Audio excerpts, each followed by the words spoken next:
14वें अध्याय में 3 प्रकार के गुणों का वर्णन है। कर्मणः सुखदस्याहो सात्विकं निर्मलं फलम रसस्तु फलम दुखम अज्ञानम तमसा फलम।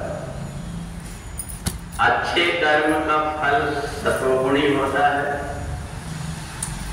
और जो निर्मल कर्म होते हैं उन कर्मों को व्यक्ति परमात्मा को अर्पण कर देता है, रजोगुणी होता है, और जो फल की आशा लेकर के कर्म करता है वो तमोगुणी स्वभाव का होता है।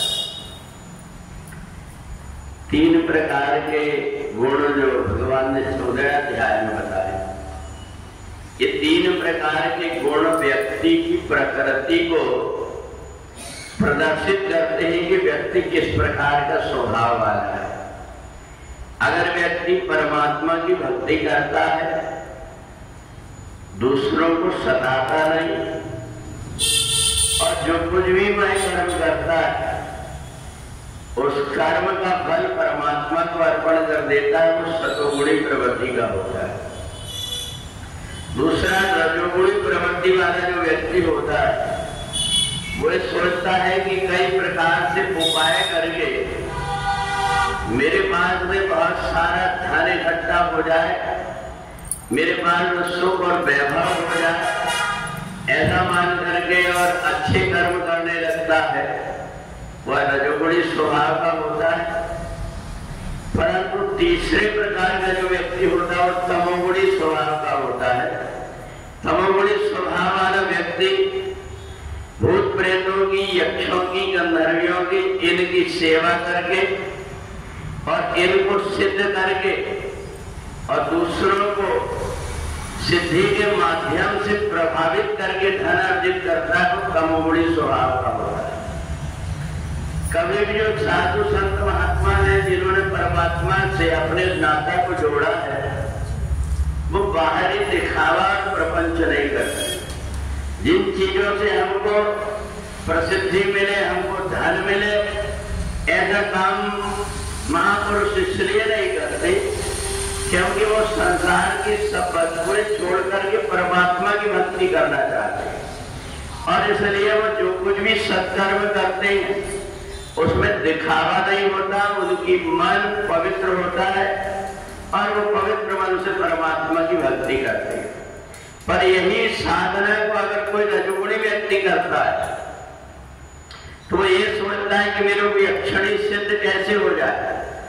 सामने वाला कोई व्यक्ति मेरे सामने आया और मेरे कान में कर्ण पिशाची यक्षणी उसका नाम बता दे, वो कहां से आया है, क्या चाहता है, इस प्रकार से वो कान में बता देती है और वो वैसे ही बता करके प्रसिद्धि प्राप्त करके और धन प्राप्त कर लेता है।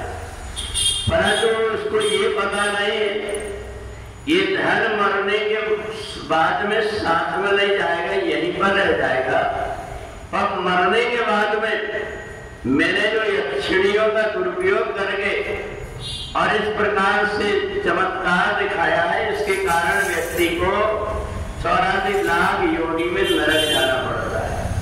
और वो मरने के बाद सबसे पहले वह भी भूत प्रेत बनता है, प्रेत योनि में जाकर के, और अनेक प्रकार के कष्ट उठाता है। इसलिए रजोगुणी व्यक्ति को संसार का सुख तो मिलता पर परमात्मा नहीं मिल पाती। तीसरा होता है तमोगुणी व्यक्ति।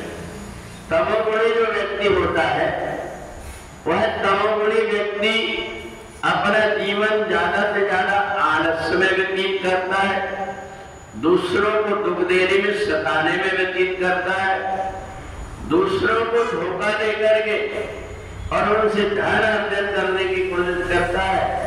ऐसा नहीं मिलता तो चोरी, डाका, लूट ये सब करके और वो किसी भी प्रकार से अपने जीवन को चलाता है।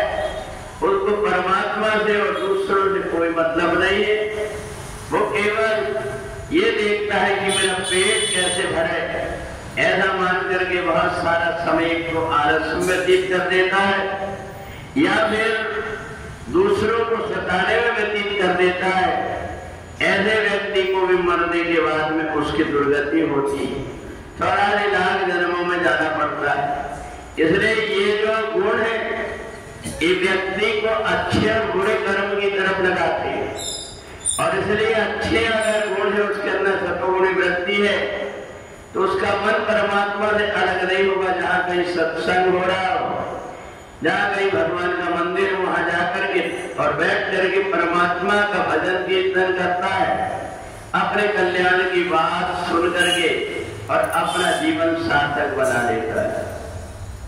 रजोगुणी व्यक्ति को अगर जो कुछ भी कर्म करता है वो सब दिखावा मात्र होते हैं, इसलिए परमात्मा की भक्ति जो कुछ भी वो करता है वो दूसरों को दिखावा प्रभावित करने के लिए करता है, इसलिए वो परमात्मा से नहीं जुड़ पाता। और तीसरा व्यक्ति जो तमोगुणी है, जन्म जन्म में भटकते रहता है। इसलिए हमारे संतों ने, महापुरुषों ने बहुत सारे ऐसे उपाय बताए जिससे हमारा मन सतोगुणी हो जाता है। वर्ष में एक बार चातुर्मास आता है।